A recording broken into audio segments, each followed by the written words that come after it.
Good morning, everyone. This is Kristen Rodarty here from the UAH OOE office. And before we get started, we wanted to give a little bit more time for more attendees to come in. So I thought we would just open it up. And Brian, I can't seem to click attendees to be able to see if they're unmuted. Can you do that? Yeah, I think everyone's muted right now. Okay. Well, I just thought I'd see with who's on the line, where are you calling from, what is your business, what industry you're in, stuff like that. I just can't see it like normal.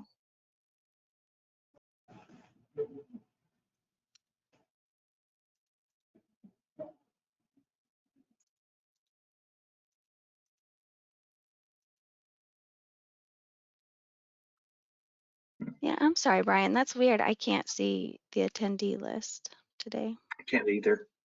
Well, I unmuted everyone or tried to. I think everyone that's Okay. muted is self-muted. Well, I'm trying to do that. Good deal. All right. Who do we got on the line today? Don't be shy.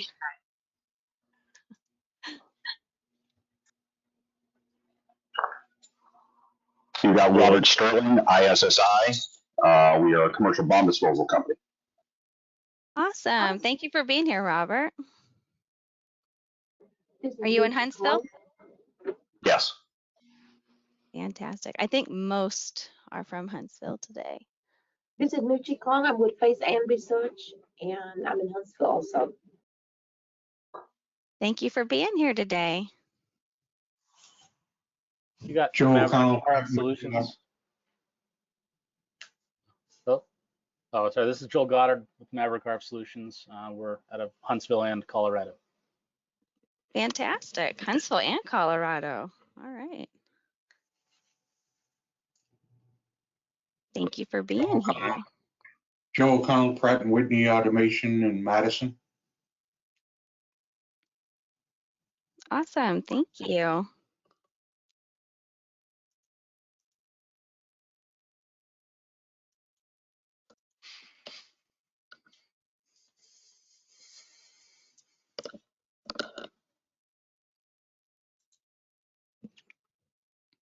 All right. I think we've had a few more join, so we can go ahead and get started.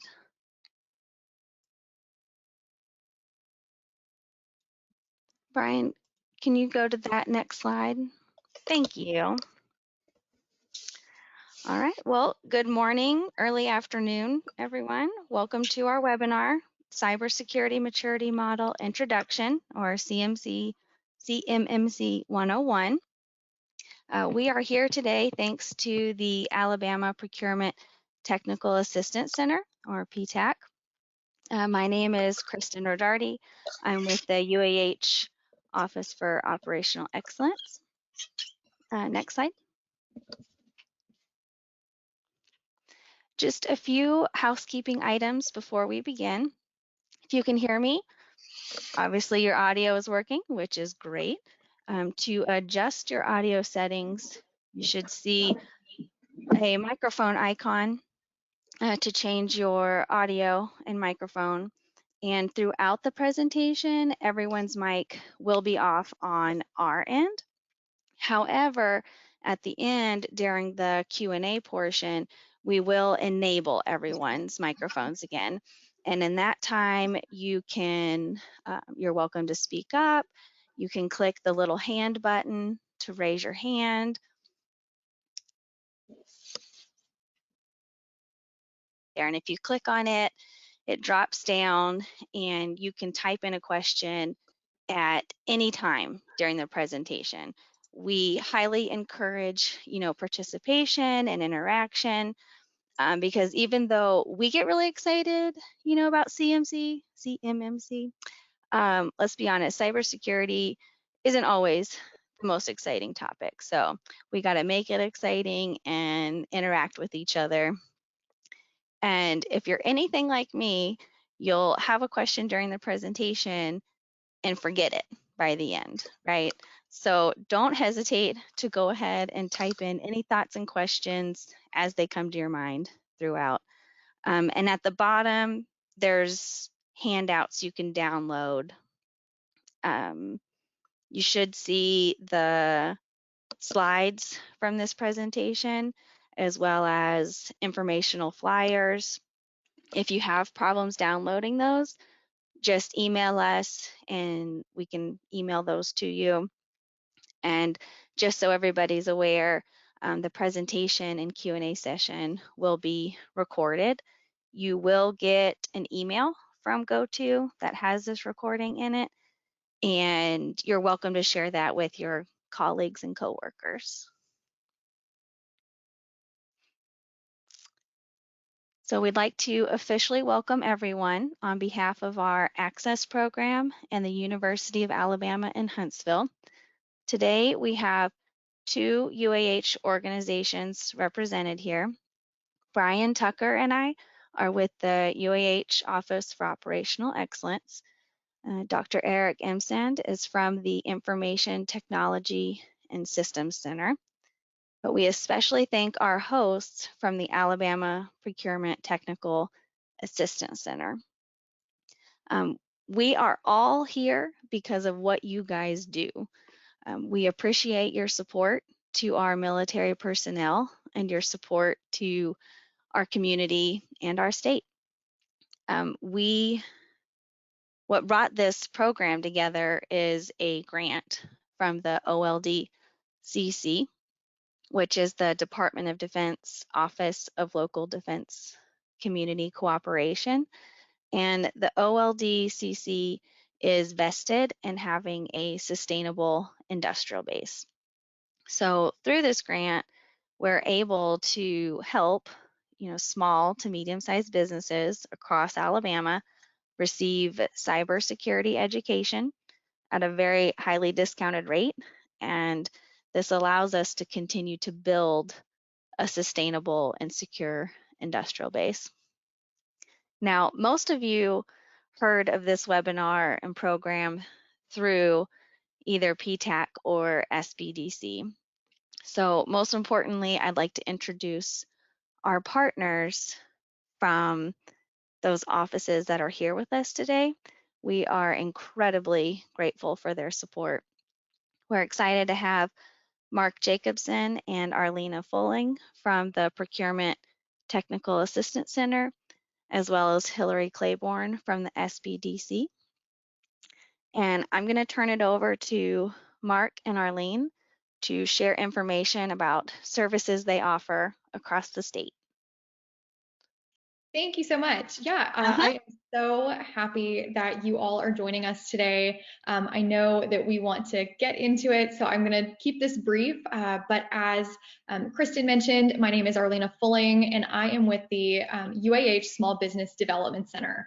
If you haven't heard of the Sbdc before, I want to just let you know that it is the most comprehensive small business assistance network in the United States and its territories, with over 1,000 local networks across the United States. Here at the UAH location, we cover the counties that you see on your screen in North Alabama. And if you happen to not be in one of those counties, just reach out to us. We would be happy to connect you with your local center. You might be wondering what the Sbdc does. We do a whole lot of things. We offer no cost one-on-one business counseling. We can help with your business planning, marketing, human resources, accounting, finances, and so much more, as well as free and low-cost training like what you're attending today. Next slide. Just to kind of give you an idea of what the state looks like, we have 10 full-time centers throughout the state that you can see here on your screen, as well as almost 40 outreach centers throughout the state. So again, we are the largest statewide provider of entrepreneurial and business development services, which means we play a vital role in Alabama's economic development by assisting entrepreneurs in every stage of the business life cycle. In addition to that, we have the Procurement Technical Assistance Center, and I would love to introduce my colleague, Mark Jacobson, who is a senior Ptac advisor at our location, to tell you a little bit more about what Ptac offers and how it can assist and really bridge the gap between your business and government contracting. Good morning. As Elena said, I'm Mark Jacobson, and I represent the other side of our office, the Ptac. The Ptac is part of a nationwide network funded primarily by the Defense Logistics Agency. And our charter is to help small businesses navigate the process of doing business with the government, federal, state, and local. And we offer a multitude of no-cost services that include determining your readiness with regard to government contracting, registration in sam.gov, market research, networking, identifying contracting opportunities, marketing your goods and services, helping you navigate federal regulations, a challenge, and services like matchmaking and our bid match process. Next slide, please. Here are the staff of both the Sbdc and the Ptac, and most importantly, our web addresses are there on the slide. On our website, you'll find summaries of our services, notices of upcoming events and training, and contact information. And so we look forward to working with you. Kristen.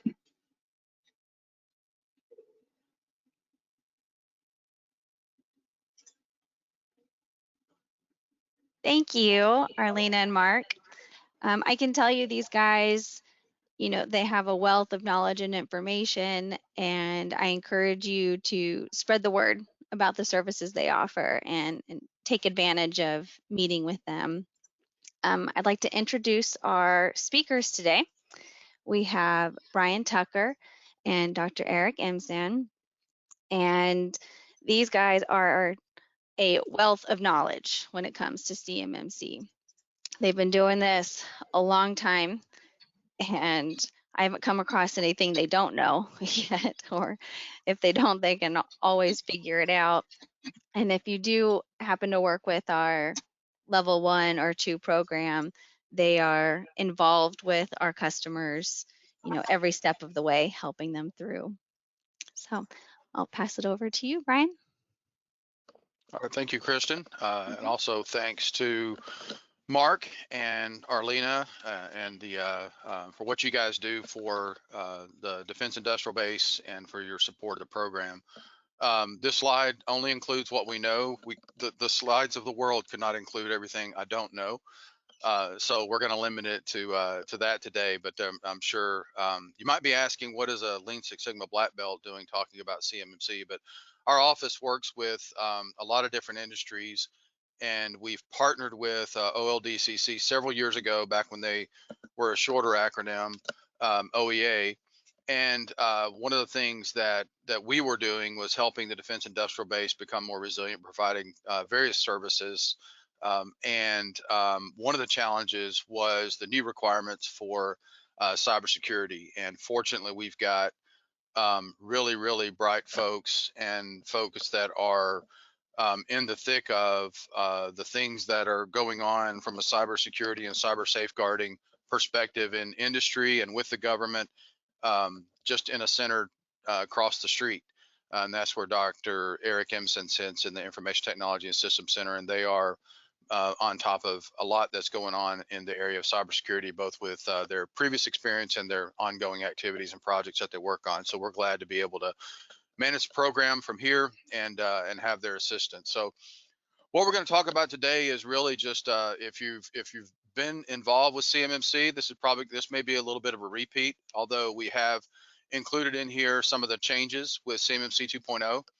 So it's hard to talk about CMMC and not talk about some of the NIST and DFARS requirements. So we're going to cover sort of a timeline of how we ended up where we are today, provide an overview of CMMC 2.0, what's changed from the CMMC 1.0. And a question that we get a lot, that we'll spend a lot of time on today, is what do I need to do now?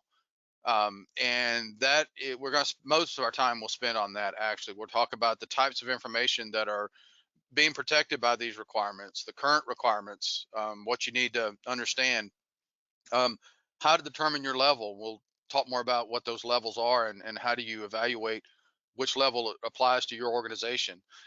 The methodology for assessing where you are, conducting a self-assessment, how do you scope what's being assessed and the different plans that you need to start to develop and then ultimately implement. And then we'll spend a little bit of time talking about the technical assistance that's available through the Access program. And we've got enough time today to spend a good chunk of time on Q&A, so we'll save some time for that as well. So I guess I've got I'm new to trying these polls, so I'm going to try to launch a poll and understand. First of all, I just want to understand where you are in the process of your cybersecurity requirements. So some of you may just now be learning the requirements. Some of you may be have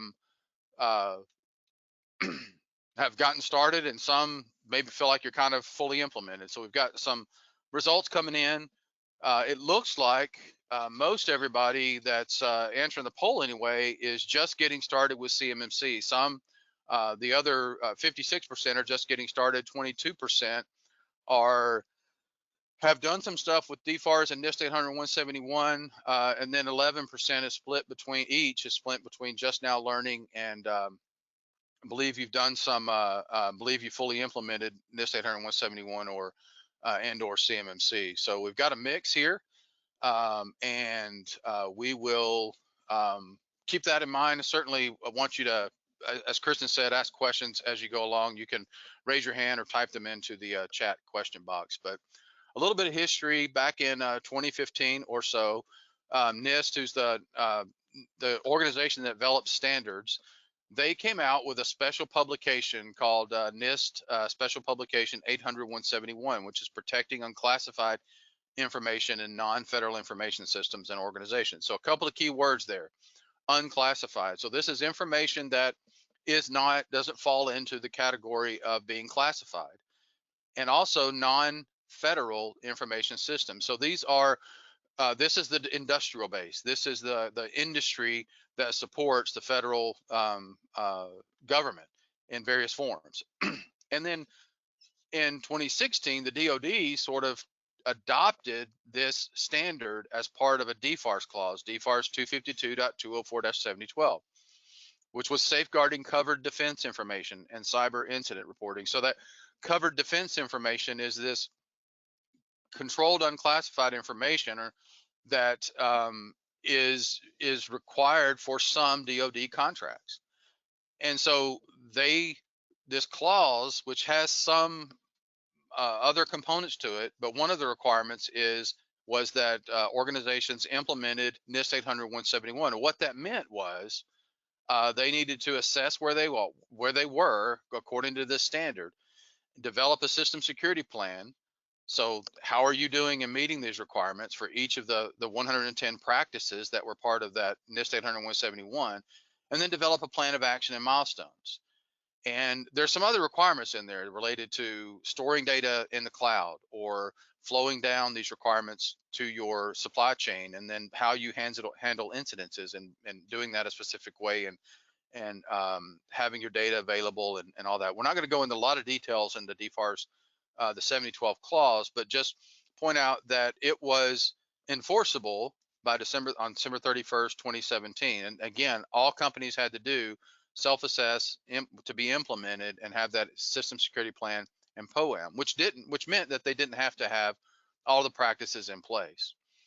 Well, part of the reason CMMC came along was not every company that had information on a DoD contract had the same level of type of information. And so they introduced these different levels of information called FCI and CUI. We're going to look at that in a moment. And they created these 5 levels. So some were basic cybersecurity level 1 up to really enhanced cybersecurity at level 5.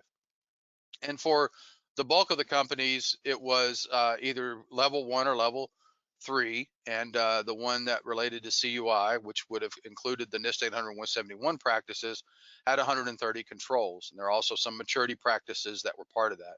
One of the challenges with CMMC 1.0 was when the DFARS interim rules came out, it stated that all of the organizations would have to have a third-party assessment. And those DFARS interim rules came out in 2020. And there were a couple of those. We'll go into those a little bit more detail in just a minute.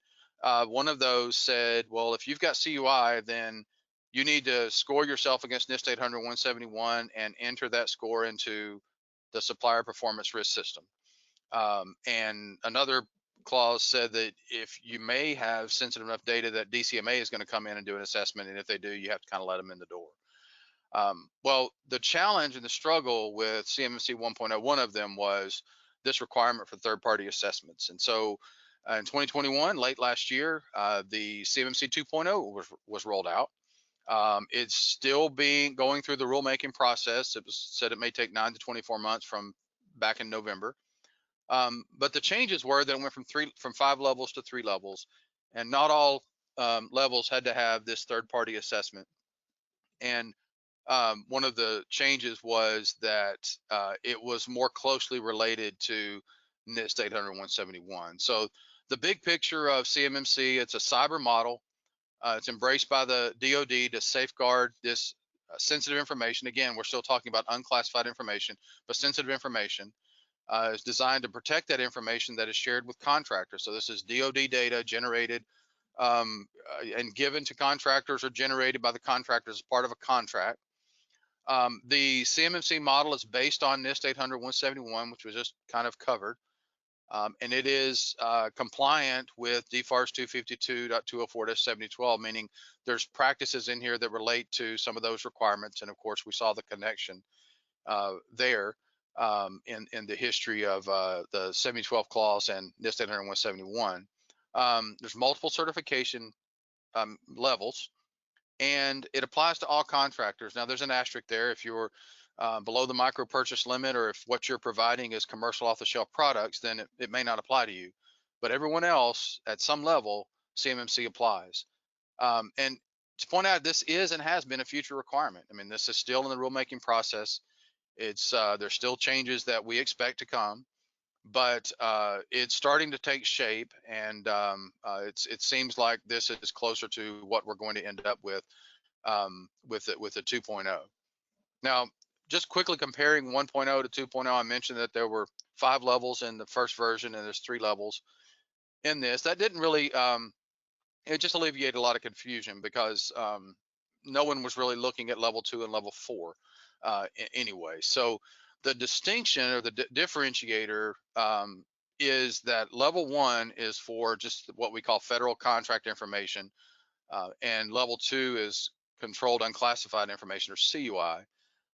And the intent is to, based on the information you have, that you would have increasing progressive levels of security, going from foundational all the way up to expert. Now, percentage wise, the expectation is that about 60% of the defense industrial base would be at, just have this federal contract information.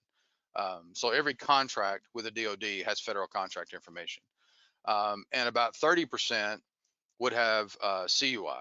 You can see that doesn't leave a lot, and that's at the expert level. So our focus is on those that have either the FCI or the CUI, mean level 1 or level 2. Some of the changes that came with 2.0, there were some maturity requirements that were eliminated.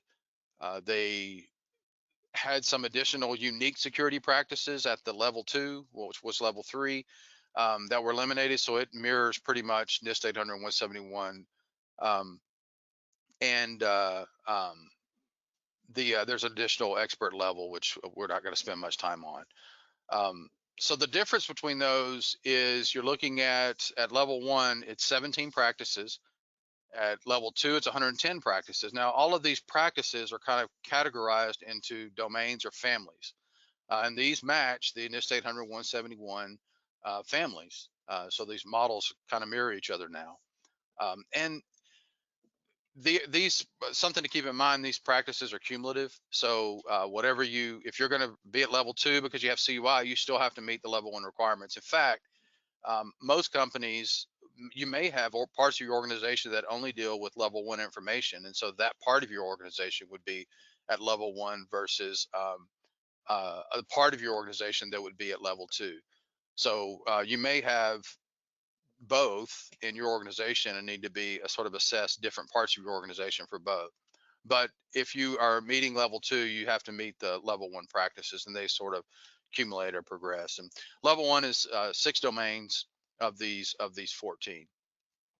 And you can see they kind of range from some things being really technical, how you control access, but there's some that are more administrative, like awareness and training, and physical security and physical protection.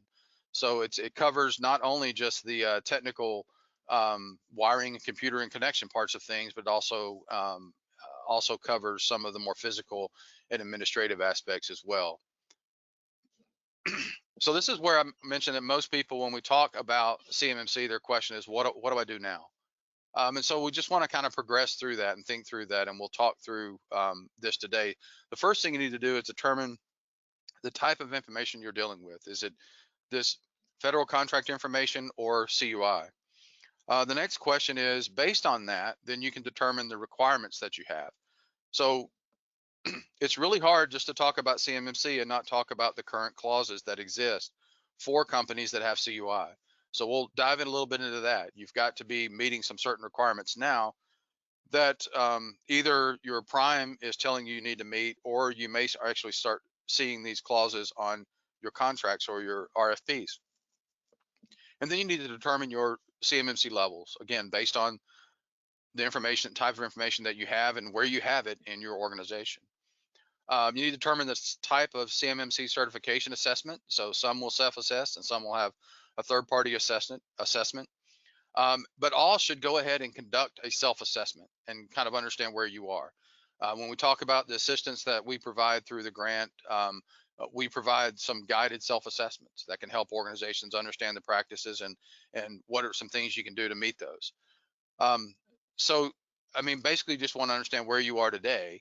And to begin with, you want to kind of scope your system. And there's actually some guidance that came out now with the 2.0 version of the model that we'll talk about, some scoping guidelines that'll help you do that. And then begin developing plans, plans based on where you are today. That may be a system security plan, which you would need to have, especially if you have this controlled and classified information. Action plans or a roadmap that can help you start developing a more detailed plan of action and milestones to fully implement the practices. And then you'll want to develop or update any of your operational documentation. So if you evaluate a particular practice and you say, yeah, our organization does this, and this is how we're doing it, then make sure you've got that documented somewhere that says, this is the policy that says what we're trying to do, and this is the procedure that we use to show people how to do that on an ongoing basis. And those documentation could be policies, procedures, training records, logs, anything that you would have in your organization to help people know how to do things and to record that they were done. And then you obviously will have to implement some technical solutions per your plans. So you've assessed, you've developed your plan, and this is what we're going to do from a technical solution. You'll need to go do that. So walking through a good bit of those, I'm going to start, and then I'll turn it over to Eric, and he'll start getting more into the assessment part of it. But first of all, I just want to provide a little bit of guidance on the difference between federal contract information and controlled unclassified information. So federal contract information, again, is on every contract, and it's basically whatever is not categorized as CUI can be considered as this federal contract information. This information that's part of doing business with the DoD, but it's not something that should be shared necessarily with the public, or shouldn't be shared with the public. It's not intended for public release. And so there's a link here. You can go and look at the definition of it, but it means any communication or representation of knowledge such as facts, data, opinions, in any medium or form, including text, numerical, graphics. So it covers a lot. So this is what needs to be protected as part of a DoD contract. And if this is all the organization has in doing business with the DoD, then this is just fundamental level of safeguarding, or what from a CMMC would call level 1. Controlled and classified information is going to be defined by the CUI website, which we've got the DoD CUI.mil, but there's another website that's managed by the National Archives. We probably have it linked somewhere in here, If not, we can get that to you. But there's clear definitions of what is meant by CUI, or it's described as what is categorized as CUI. And the DoD should define what is CUI. Part of the challenges that we've had in working with companies over the last 4 or 5 years is their customers not necessarily clearly defining and marking CUI. So there's a big learning curve that everybody in the industrial base needs to go through as we progress in advancing Cmmc and clearly marking and identifying CUI. But where it exists, you're going to have to be at, from a CMMC perspective, at level 3 or the advanced level. So if you have that today, then you have these clauses on your contract, then you need to be doing these things that are spelled out in these 3 clauses that all relate to this controlled unclassified information. The one I've talked about, it's 252.204-7012. It requires organizations to implement or assess themselves against NIST 800-171, develop a system security plan and a plan of action and milestones. It also has requirements for reporting cyber incidences, isolating for when incidents occurred, isolating that data and software for analysis, description of how to facilitate damage assessments, flow down those requirements. And one that's a challenge for a lot of folks is storing CUI, or what they call CDI, controlled or cover defense information, in the cloud environment. So specific requirements for doing that. And that clause exists today and is in contracts where companies are dealing with CUI. The ones that came out late 2020 were 7019 and 7020. And 7019 says, not only do you have to assess yourself against NIST 800-171, but you have to use the DoD prescribed scoring mechanism and score yourself. So there's 110 controls. So the best you can be, the high score, if you're fully implemented, is 110. And the scoring mechanism is you subtract 5 or 3 or 1 off if you have not met that particular practice. You don't subtract anything off if you've met that practice. So you can see how you can get down even the negative scores. I think it's negative 200 and something. So not only do you have to score that, but you have to enter that in the supplier risk performance system. There's a page at the end of this in the backup that provides some instructions on the websites and some help guides to do that you can use for links if you need some help doing that. I believe the folks at Ptac can help you with that as well. But you'd have to enter that score into the system, and you need to update that every 3 years. That's a current requirement. The third one is 7020-7020. It's not a lot of the industrial base, but if the DoD says, with what you have, what contract you're working on, I think you need a medium or high assessment. And currently that's going to be done by DCMA will come in and assess your organization, a division of it called DIBCAC. And basically this clause just says you got to let them in and see. Here's more information on that SPRS entry. So again, you need to self-assess, calculate your score. Now, something that's really critical, and we'll mention this again, is a scoring requirement is there's one of the practices that requires you to have a system security plan. Basically, how are you meeting each of these practices? And having that documented, or document what you plan to do to meet the practices if you haven't implemented it. And that requirement says you have to have this plan. And when you get to the scoring criteria for that particular practices, if you answered no, I don't have an SSP, then your score is not applicable. You can't calculate your score. So in essence, this requirement from this 7019 clause means that you have to have a system security plan to be able to calculate your score to meet these requirements. So just keep that in mind.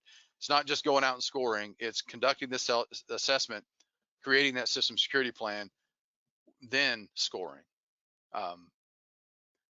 So the question of how do I determine what level, we've talked about that, but really it's if you have CUI, then you need to consider CMMC level 2. If you don't, then you consider level 1. mentioned those level 3 companies. They know who they are already. They know that they have stuff that's more sensitive, or somebody's going to be talking to them about it soon anyway. So really, that's what you're looking for. You should be able to see in the future. The intent with CMMC 2.0 is that it'll be spelled out on your contract that you have CUI, or that you're required to have CMMC at a certain level, 2 or 1 or whatever that would be. That's the future. That's still all being developed. And then a question of, will the primes and subs be required to maintain the same level? Well, the answer they have now is, if contractors and subcontractors are handling the same type of FCI, then it would be the same. But if you're flowing down something less than, so if you have CUI but you're flowing down only FCI, then they would not have to have that same level. The challenge is the industrial base and primes. Are they going to want to have their subs only at level 1, knowing that they, could get a contract that they could work with them on that might require higher level? And from a business case, as a subcontractor, that you kind of have to make that decision yourself too. Do I want to run the risk of not being able to get a contract that has CUI on it and only being at level 1? So I am going to turn it over to Eric now to talk about the assessment methodology, the different types of assessments required for CMMC, and more of those questions. Thanks, Brian. So as Brian sort of talked about in the last couple of slides, a lot of what happens in CMMC, but CMMC in the future and NIST 800-171/SPRS right now, a lot of it comes down to assessments. And an assessment is, maybe a scary word, but it's an opportunity where someone, maybe you, maybe an outside organization, maybe the government, but someone is going to look at what you're doing for your cybersecurity and make a judgment call on whether or not what you're doing is getting it done. Is what you're doing enough to provide the security that is needed for the data you're handling?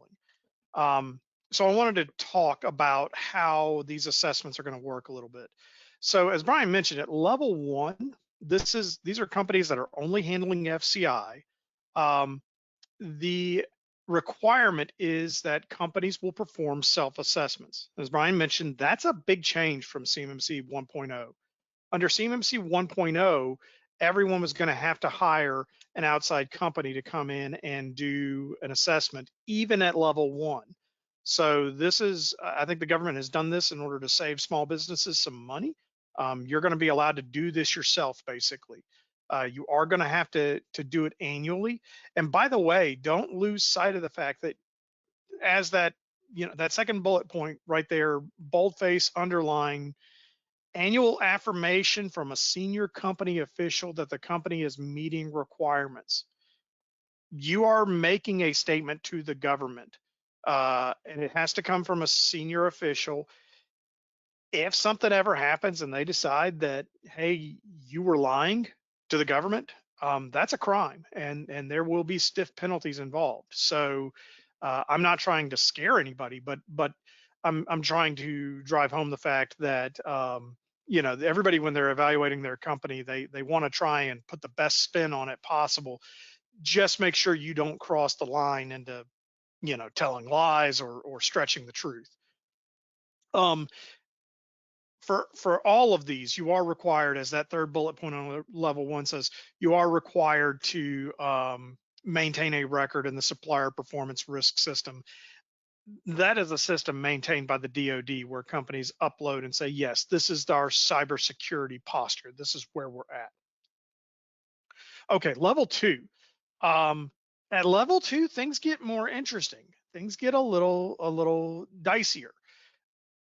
You can see in the box over on the left, the diagram over on the left, for companies handling CUI, and the CUI is deemed to be critical national security information, this is where the outside auditors come in, the C3PAO. These are companies that have been certified by the CMMC board as being qualified to do these independent audits. And if your CUI data that your contract requires you to handle is deemed to be critical national security information, then in order to get certified, you're going to have one of those companies come in and evaluate you. And there will be a cost associated with that. However, if your CUI does not fall under that umbrella, in other words, if your CUI is deemed to be not critical national security information, then under 2.0 of CMMC, you will be eligible for self-assessments. Now then, and this is some real inside baseball stuff that I'm about to mention. So, and it's speculative too. So I probably shouldn't be saying this at all, but here we go. The CMMC program has changed ownership within the DoD. It used to be housed under the Undersecretary for Acquisition and Defense. One of the last changes that they made under version 2.0 of the model was to say, hey, some companies handling CUI might be able to do these self-assessments.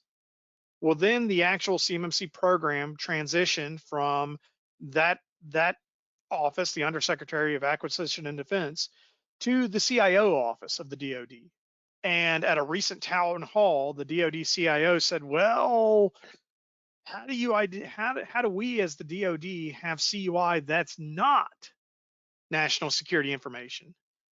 And sort of the implication was, hey, the way we look at it now, everything is probably going to be national security information. So everybody's hopes everybody got real excited thinking, okay, maybe I can do a self-assessment at level 2 and I can avoid that $30,000, $50,000 cost for having this outside company come in. And then, everybody was hopeful. The most recent guidance is it looks like you are going to have that C3PAO audit if you're at level 2, but that is not official. And neither are those dollar figures I pulled out. As we'll talk about in a minute, the outside auditing ecosystem is really just getting started. So there are a lot of things to be determined.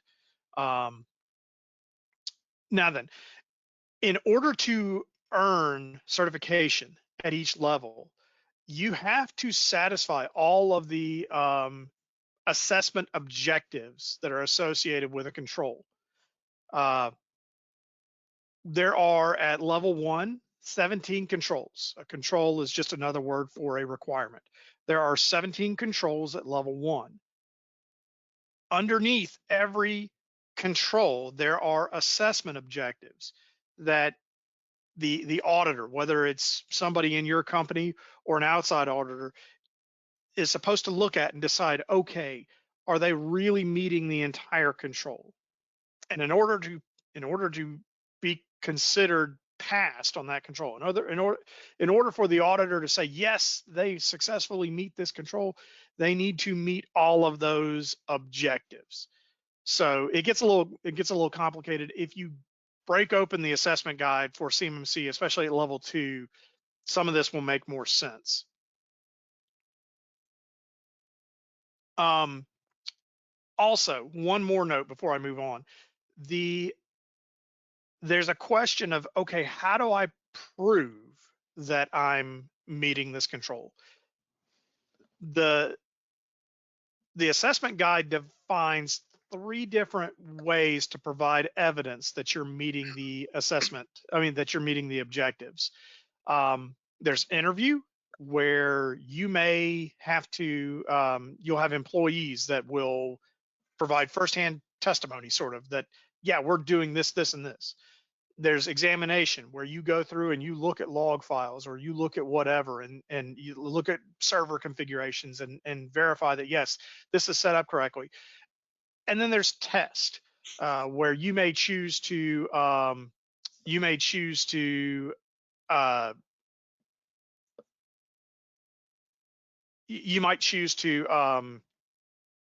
perform some kind of automated test that verifies that your technology is functioning correctly. So I think we've beat this slide to death. Let's move on to the next slide. Hey, Eric, if I could just add something real quick. Yeah.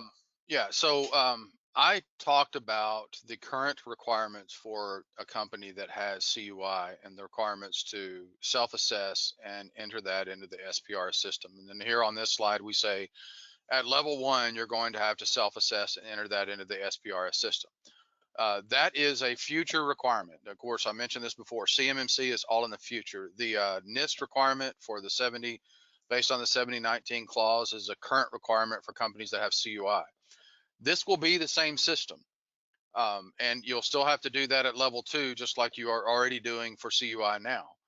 But we don't know how they're going to score it, and we don't know. So I guess I'm saying companies that are at level 1, they can't rush out right now, as far as I know, and log into this system and enter a score. It doesn't have the capability to do that yet. And there's no scoring criteria yet. There's only 17 practices, so it's obviously not going to be 110, a score of 110. So this is a future requirement, but it's the same system. So sometime in the future, you'll go in, enter the information for your company, you're in the system, and you'll identify whether you're registering a level 1 system or a level 2 system. And like I said before, you may have 2 in one company. But anyway, I just want to make that distinction that it's the same system. This is a different requirement because this is for CMMC versus what we just talked about for the NIST requirements. Also, we've got one person that's asked about 5 questions, and what I'd like to do, because they're varied, but some have to do with RMF. What I may do is just hold on to these to the Q&A section, if that's okay, and then this will give us some questions to talk about while others are thinking about their questions too for the Q&A session, if that's okay. Yeah, thanks, Brian. Okay, so as Brian mentioned during his slides, a lot of CMMC is going to come down to self-assessment. Whether you're doing a self-assessment for your official score to upload to SPRS, or you're doing a self-assessment for just to get ready for your outside audit, self-assessments play a huge role. Now, when you do a self-assessment, it's important to keep in mind that you want to evaluate yourself against all the practices for the required level.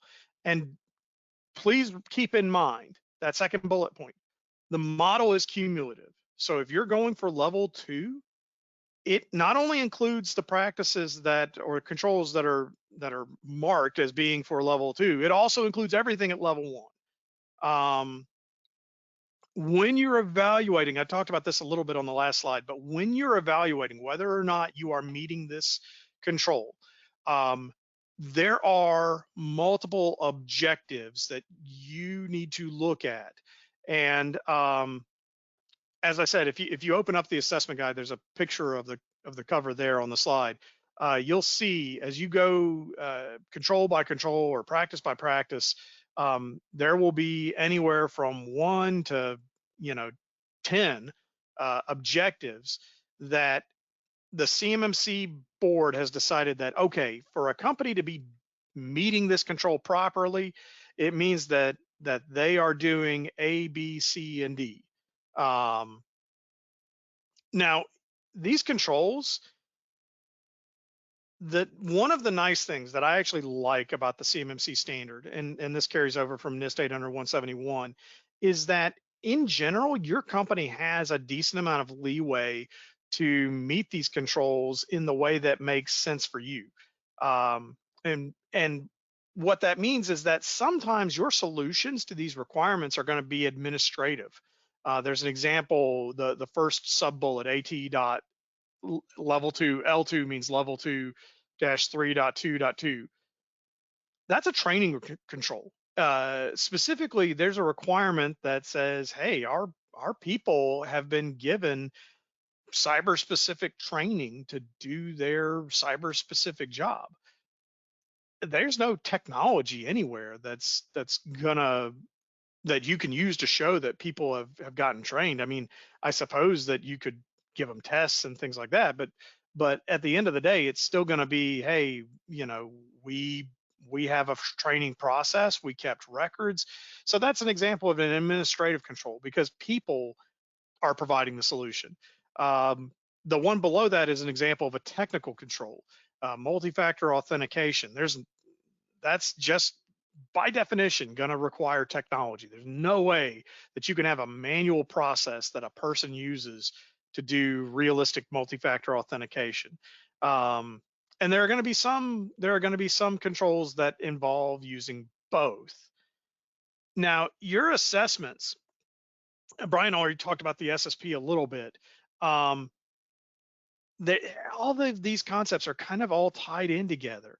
So your assessment results should drive content in your SSP and vice versa. Content in your SSP is going to directly impact your assessment results. They go together, and same for the action plan. Your assessment drives your action plan. If you've got requirements or controls that, hey, we're not doing this, we have a weakness here, that's where it goes on your action plan, and you describe, okay, this is where we're coming up short, this is what we're going to do to get better. Next slide. So we've talked about a system security plan a little bit already. This is a document, and this is a critical document. You have to have this. The idea behind your system security plan, really that box in blue in the bottom right corner, it does a good job of capturing it. Your system security plan is supposed to describe how your security is providing adequate protection.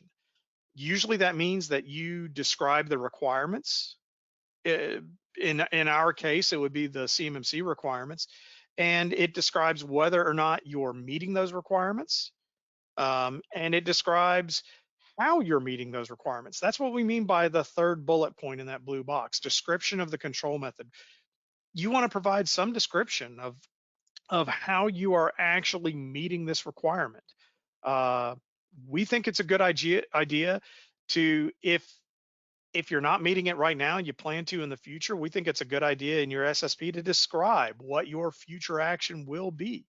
And then finally, just for your own sanity, we recommend that your SSP, control by control, you need to list, where do I go to find the evidence that I'm meeting this? I mean, I can have words on a page that say, oh yeah, we're doing this. But if an auditor wants to see the proof, you want to be able to put your hands on that quickly and easily. So we recommend that you include a reference. We feel like if you do all these things, you're getting a good snapshot of the current security state of your system. Next slide. Just real quick, and it's not just for, external audits. Part of your system requirements is that you kind of review the controls that you have in place. And so as part of that process, if you have a quick link to what procedures there are, what training is required, or what records do we have for that sort of stuff, then management can have that a much easier time doing that assessment evaluation on an ongoing basis, not just for third-party auditors. The flip side to the SSP is the plan of action and milestones, or the action plan, or you'll hear plan of action and milestones abbreviated to POAM. All of these are different terms for describing the same document. This is a document that describes, this is where our security is not quite as good as we want it, and this is what we're gonna do to fix it. So on a POAM, you want to lay out a high level plan. This is our deadlines, these are our milestones, this is who's responsible, this is the resources needed. POAMs are important, and they are they're, as I said, the flip side of the coin from the SSP. They are another one of the required documents. Now, POAMs are something that has gotten some attention in CMMC 2.0. Under version 1.0, POAMs were not allowed, which means that when you went for certification, you had to have everything met. You could not be considered CMMC level, this is under the old model, you could not be level 3 if you had even one control out of at the time it had 130. If you had just one out of 130 that wasn't good enough, then you weren't gonna be given certification. Under 2.0, that is no longer the case. You are allowed to POAM some items.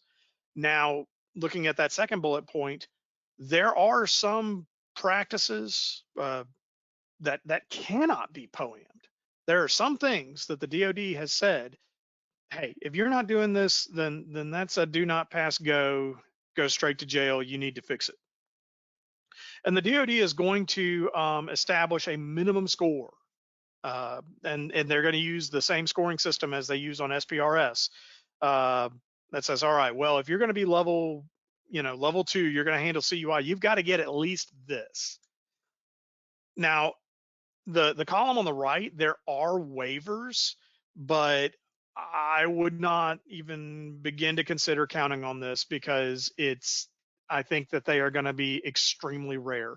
The DoD will have a program where a program office within the DoD officially requests permission to waive CMMC requirements, and they will waive all of them. It's a waiver of the CMMC process for this contract, not a oh well, they're just not doing well on this one practice, so we'll give them a pass. And there will be a process. It's not going to be a forever waiver. There will be a timeline where you still have to get it done. Like I said, I think that those are going to be very rare. Next slide. Yeah, so I guess just to add, I keep adding to this. You're doing such a great job on explaining what you're explaining. I forget what I didn't say, or reminded what I forgot to say. On the scoring, the intent of this is to be continuous improvement. So when you enter your score, yes, you're going to be allowed to not necessarily be at 110, except for those practices that we don't know exactly what they are, but they'll have to be in place. Your score doesn't have to be at 110 or perfect. It doesn't have to be at 110 now for the requirement for the 79 to meet the 7019 clause, but the intent is to be continually improving, right? So you'd want to go in and hopefully you're implementing more and more of these practices toward reaching that 110, and there may be a requirement to reach it after a certain amount of time, but there's going to be an allowance to not be at 110, at least initially, but the intent is to continually improve. All right, and I need to move along because Brian's got some more good stuff to talk about. Very recently, you can see it came out in December of 21. The DoD put out a scoping guide, and whenever you start getting into assessments, scope becomes really important because the scope defines what is and isn't going to be examined to determine whether or not you've passed your CMMC level. I'll go ahead and tell you that if you are going in through an audit, the words out of scope, that's your best friend, because out of scope means we're not going to look at it. And so the DoD put out this formal scoping guide that describes what is and isn't to be looked at when going through a CMMC assessment. Now, typically, anything that can store, process, or transmit CUI is going to be part of the assessment scope. But it also includes really anything that might come into contact with that CUI data. When we talk about scope, I've got this in a couple of slides, but the rule of thumb is wherever the data goes, wherever that CUI data goes, and whoever or whatever comes into contact with that CUI data, that's probably going to be in scope, and that's probably going to be fair game. So the DoD scoping guide has defined these 5 classes of asset. I already touched on number 1 right away. That's when we're going through an audit, that's the best one. Anything that I can get out of scope is great. Next slide. So yeah, like I said, for something to be considered out of scope, you have to prove to the auditor, whoever the auditor is, that that asset cannot I cannot, let me stress that again.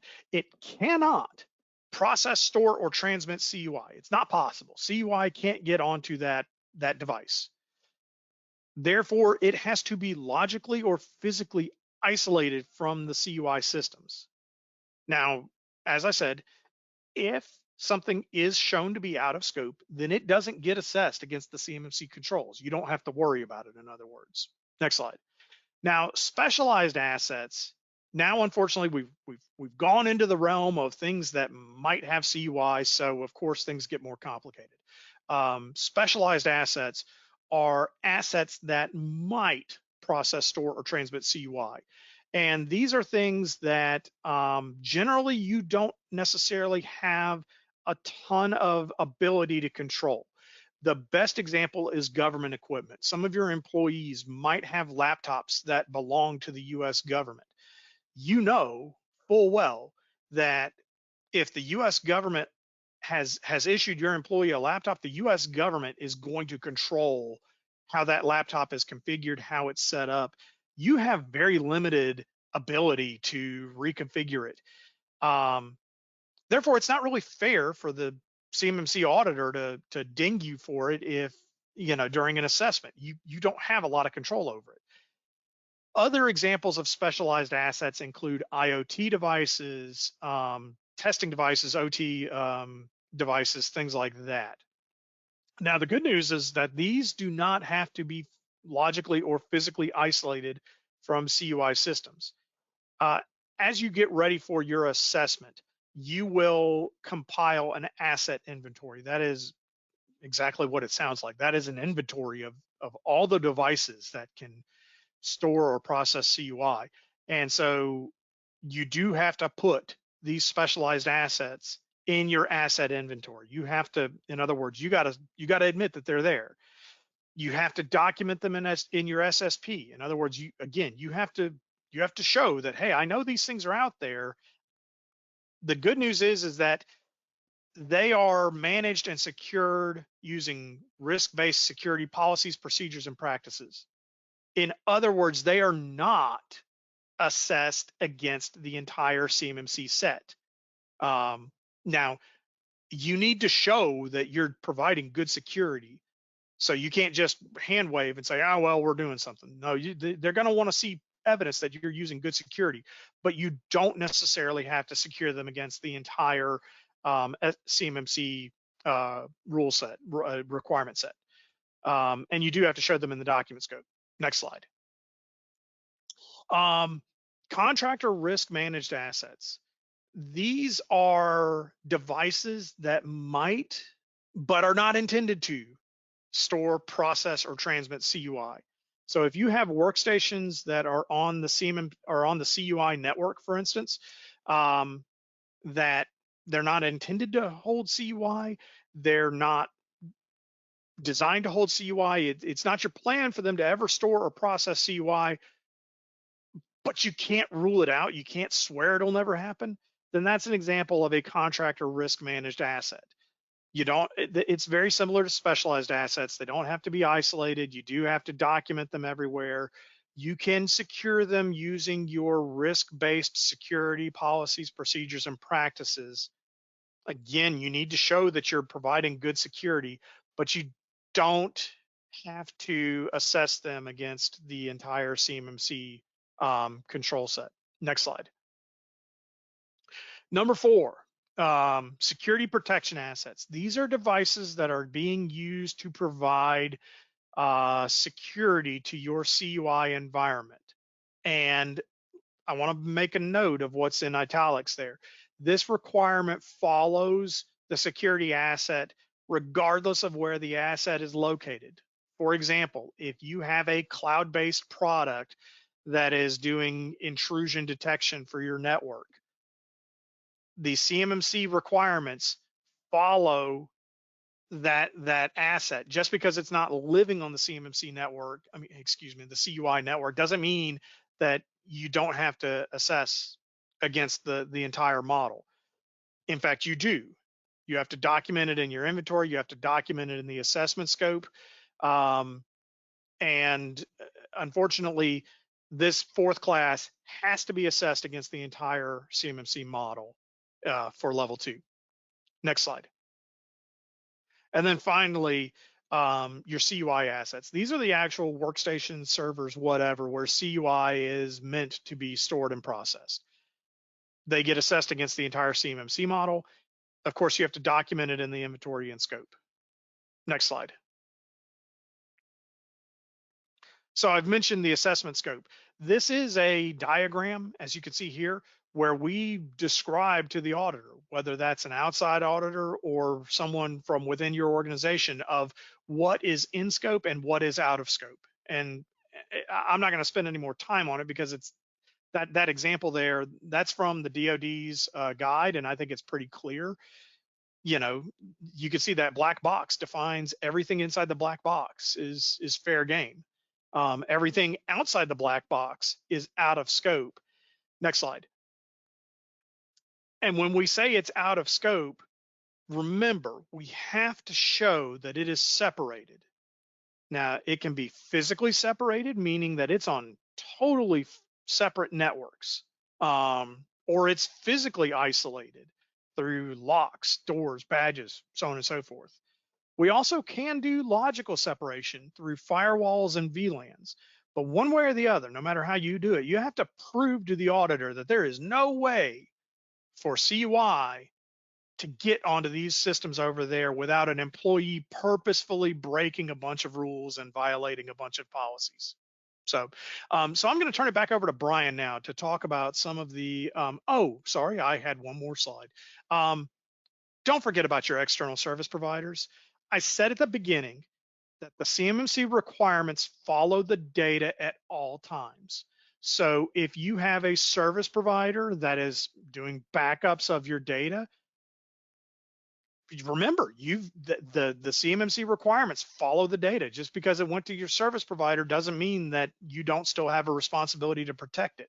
So just keep that in the back of your minds at all times. Wherever the data lives, the CMMC requirements follow.